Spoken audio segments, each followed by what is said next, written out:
বেঙ্গালুরুর বিস্ফোরণের পর কলকাতায় এসে লুকিয়েছিল অভিযুক্তরা। বারবার ডেরা বদলায়। কলকাতার একাধিক জায়গায় থাকার পর দীঘায় গিয়ে গা ঢাকা দেয়। শুক্রবার ভোরে সেই দীঘা থেকেই তাদের গ্রেফতার করা হয়।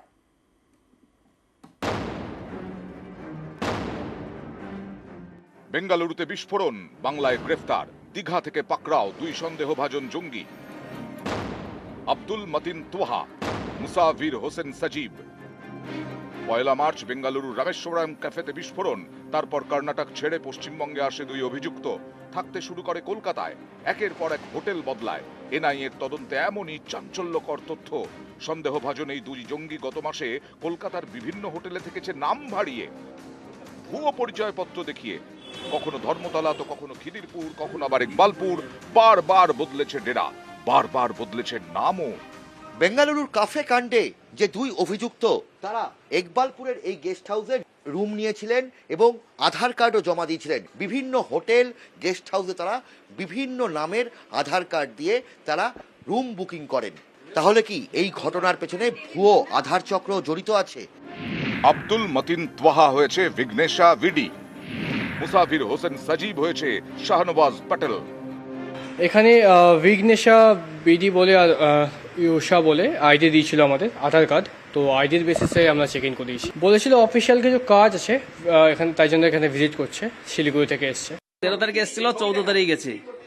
12টার সময় চেক আউট করে চলে গেছে। দুপুর দুজনে, সঙ্গে কেউ ছিল না। বলেছিল আমরা ঘুরতে এসেছি। 12 মার্চ সেন্ট ব্যানার্জি রোডের এসপ্ল্যানেড ইনে নাম ভাড়িয়ে আত্মগোপন করে দুই অভিযুক্ত। হোটেলে জানায় তারা অফিস স্টোরে শিলিগুড়ি থেকে কলকাতায় এসেছে। পরের দিনই দুপুরে এসপ্ল্যানেড ইন থেকে চেক আউট করে। সেদিন বিকেলেই লেনিন সরণির প্যারাডাইস হোটেলে চেক ইন। এই হোটেলে আবার অন্য গল্প শোনায়। বলে দার্জিলিং থেকে কলকাতা হয়ে তারা চেন্নাই যাবে। এই হোটেলেও একদিন থাকে। 14 মার্চ প্যারাডাইস হোটেল থেকে চেক আউট করে। এরপর 21 মার্চ দুপুরে খিদিরপুরের গার্ডেন গেস্ট হাউসে চেক ইন করে দুই সন্দেহভাজন জঙ্গি। পরের দিন সকালেই চেক আউট। তারপর ইকবালপুরের ড্রিম গেস্ট হাউস, সেখানে 25 থেকে 28 মার্চ থাকে। শেষমেশ দীঘায় গিয়ে গা ঢাকা দেয়। স্থানীয়দের দাবি দীঘাতেও এই দুই সন্দেহভাজন জঙ্গি একাধিক হোটেলে থেকেছে। শুক্রবার ভোরেই দীঘাতেই অপারেশন চালায় এনআইএ এবং রাজ্য পুলিশের যৌথ টিম। গ্রেফতার করে দুই সন্দেহভাজনকে এই হোটেল থেকে। এই ঘটনা সম্পর্কে আপনি কিছুই জানেন না? আপনাদের কি রেজিস্টার খাতা নিয়ে চলে গেছে? পুলিশ নিয়ে গেছে। 12 মার্চ থেকে দুই সন্দেহভাজন জঙ্গি কলকাতার একাধিক হোটেলে থেকেছে। এর আগে তারা কোথায় ছিল? 1 মার্চ বেঙ্গালুরুতে বিস্ফোরণ হয়। তারপর থেকেই দুই সন্দেহভাজন জঙ্গি কোথায় ছিল? কিভাবে তারা কলকাতায় ঢুকলো? কলকাতা থেকে কি তারা সোজা দীঘা গিয়েছিল, নাকি মাঝে অন্য কোথাও গা ঢাকা দিয়েছিল? এই সব প্রশ্নেরই উত্তর খুঁজছে NIA. News 18 Bangla.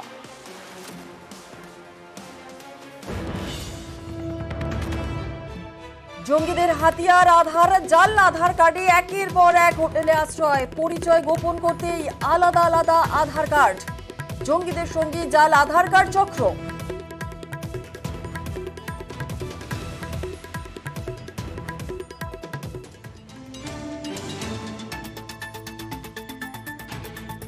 Abdul Matin Toha paradise হোটেলে ওঠে আনমোল কুলকার্নি নাম নিয়ে। ভুয়ো আধার কার্ড ব্যবহার করে, আর এরপর এসপ্ল্যানেড ইনে ফের নাম বদল। বিঘ্নেশ বিডি নাম বলে মতিন, আর এখানেও ছদ্মনামেই আধার কার্ড। শেষে প্যারাডাইস হোটেলের নাম পরিচয় দিয়ে ইকবালপুর হোটেলে আব্দুল মতিন তোহা। প্রথমে প্যারাডাইস হোটেল, আর সেখান থেকে ইউষা শাহনওয়াজ পটেল ছদ্মনামে চেক ইন করে মুসাফির হোসেন সজীব। ছদ্মনামেই ভুয়ো আধার কার্ড, আর এরপর ডেরা বদলে এসপ্ল্যানেড ইনে গিয়ে গা ঢাকা। সেখানেও ছদ্মনাম ইউষা শাহনওয়াজ পটেল ব্যবহার করে মুসাফির। তৃতীয় ডেরা ইকবালপুর হোটেলেও নাম ভাড়িয়ে রুম নিয়েছিল এই মুসাফির হোসেন সজীব।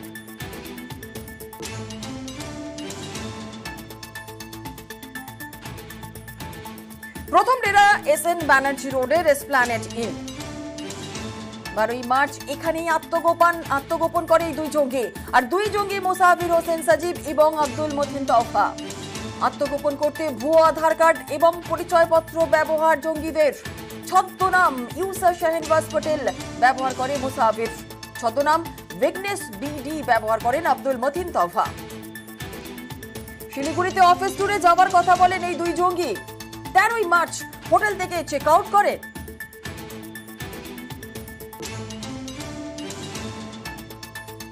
এরপর দ্বিতীয় ডেরা লেনিন সরণির প্যারাডাইস হোটেল। 13ই মার্চ এখানে চেক ইন করেন দুই জঙ্গি মুসাফির হোসেন সজীব এবং আব্দুল মতিন তওফা। এখানেও আত্মগোপন করতে ভুয়ো আধার কার্ড এবং পরিচয়পত্র ব্যবহার করে এই জঙ্গি। ছদ্মনাম ইউসা শাহিনবাজ পটেল ব্যবহার করেন মুসাফির, আর ছদ্মনাম আনমোল কুলকার্নি ব্যবহার আব্দুল মতিন তওফার। চেন্নাই হয়ে দার্জিলিং যাওয়ার কথা বলে এই দুই জঙ্গি। 14ই মার্চ হোটেল থেকে চেক আউট মুসাফির এবং তওফার। তৃতীয় ডেরা ইকবালপুরের ড্রিম হোটেল। 25শে মার্চ এখানে চেক ইন দুই জঙ্গির। এখানেও আত্মগোপন করতে ভুয়ো আধার কার্ড এবং পরিচয়পত্র ব্যবহার করে জঙ্গিরা। ছদ্মনাম ইউসা শাহিনবাজ পটেল ব্যবহার করেন মুসাফির, আর ছদ্মনাম বিঘ্নেশ বিডি ব্যবহার করেন আব্দুল মতিন তওফার। 28শে মার্চ ড্রিম হোটেল থেকে চেক আউট এই দুই জঙ্গির।